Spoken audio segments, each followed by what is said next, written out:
The Assembly will now hear an address by His Excellency Mahmoud Ahmadinejad, President of the Islamic Republic of Iran.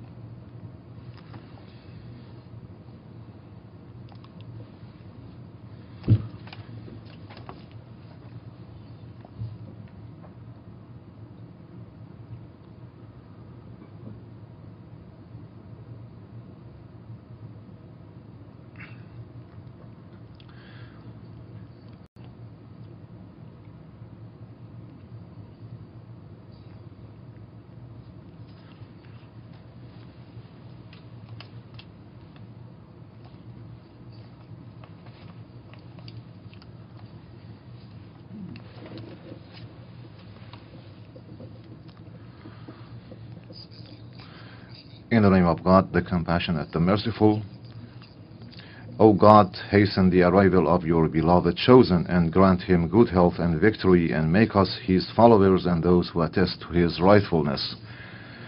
Mr. Chairman, ladies and gentlemen, the theme of this meeting is vitally important and the main foundation of all other issues.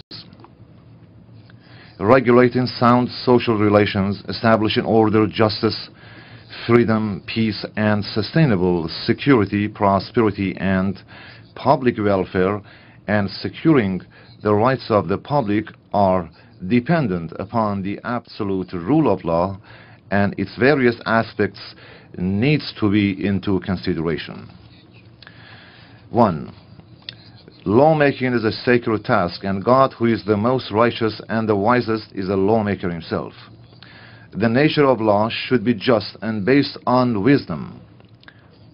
Law should be all-inclusive, embracing various aspects and legitimate interests of all, and an effective tool to contain lawbreakers. By considering all aspects, law should secure and protect liberty, dignity, and basic rights of people, regulate and facilitate activities, and support society's development. It must be transparent and updated, and not subject to arbitrary interpretation. 2. Legislators should genuinely represent people, and only support those decisions which fall within the actual will of people in a free, equal, and just manner. 3. Law enforcing authorities must be conscious, trustworthy, efficient, fair, dedicated, self-motivated, impartial, and defenders of the rights of the general public. Best laws could not deliver desired results if they are not implemented correctly or manipulated by corrupted elements. 4. Law should be enforced correctly and fairly, and of course based on knowledge and prudence. 5. Law needs to be enacted in a way that people see it fair and in line with their interests and those of their society. They must believe it in order to contribute constructively to its implementation. And law enforcement officials should also be acceptable. 6. Laws that breed discrimination among people and nations receive neither recognition or legitimacy. Law must be implemented with equal rights and obligations for all.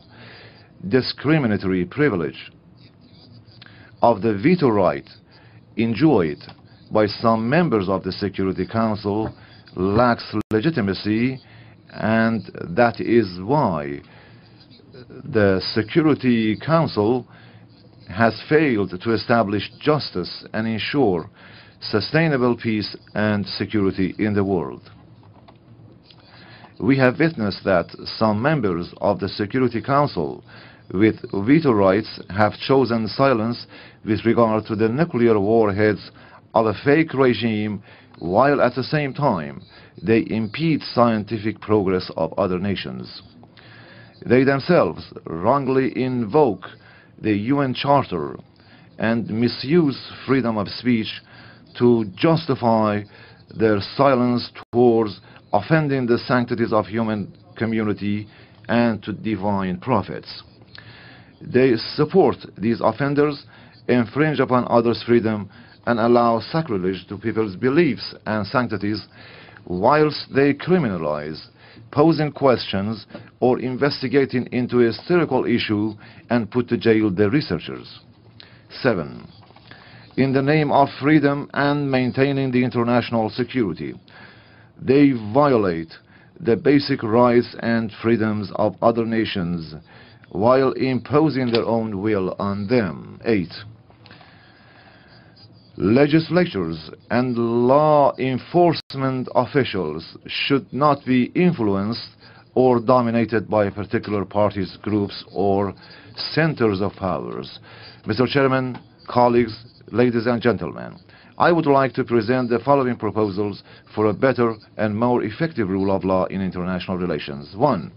The General Assembly, as the highest organ of the United Nations, must restore its real position as a manifestation of the universal joint governance of the world by its immediate revitalization. 2. Measures must be taken to completely reform and change the rules and regulations governing the Security Council, both in terms of its powers and its structures, in favor of nations with due regard to justice. 3. The modern principles of justice and fairness must be preserved in lawmaking and its implementation. 4. The international community must unanimously hold occupiers accountable and make efforts to return the occupied territories to their rightful owners, and rights of those nations be restored. 5. The principles of prohibition of use or threat of use of force in international relations, as well as the peaceful settlement of disputes, must become the basis of the rule of law at the international level. 6. The principle of equal sovereignty of all states must be respected. All states must enjoy equal opportunity to participate in the governance of the world, norm setting and decision making at the international level. 7. All states should adhere to their international obligations under international treaties and international law in a unified manner. 8. States are urged to refuse to yield to the imposition of laws by bullying countries. 9. The legitimate and legal rights of states and nations must be respected. 10. Divine prophets and heavenly religions, which are the common heritage of mankind, should be respected by the law in all societies, so that the conflicts leading to hatred, war, and hostility between human beings would be avoided, leading to peace and integration among them. On behalf of the people of Iran, I would like to voice my readiness to cooperate in fulfilling these objectives, and I hope with concerted efforts of all, we will witness the prevalence of just laws emanating from the free and equal will of nations, as well as ensuring peace and sustainable security in the world. Without a doubt, the realization of such wishes will clear the ground for the establishment of justice in the world under the rule of the righteous and the ultimate savior of mankind, Imam al-Mahdi. I thank you all.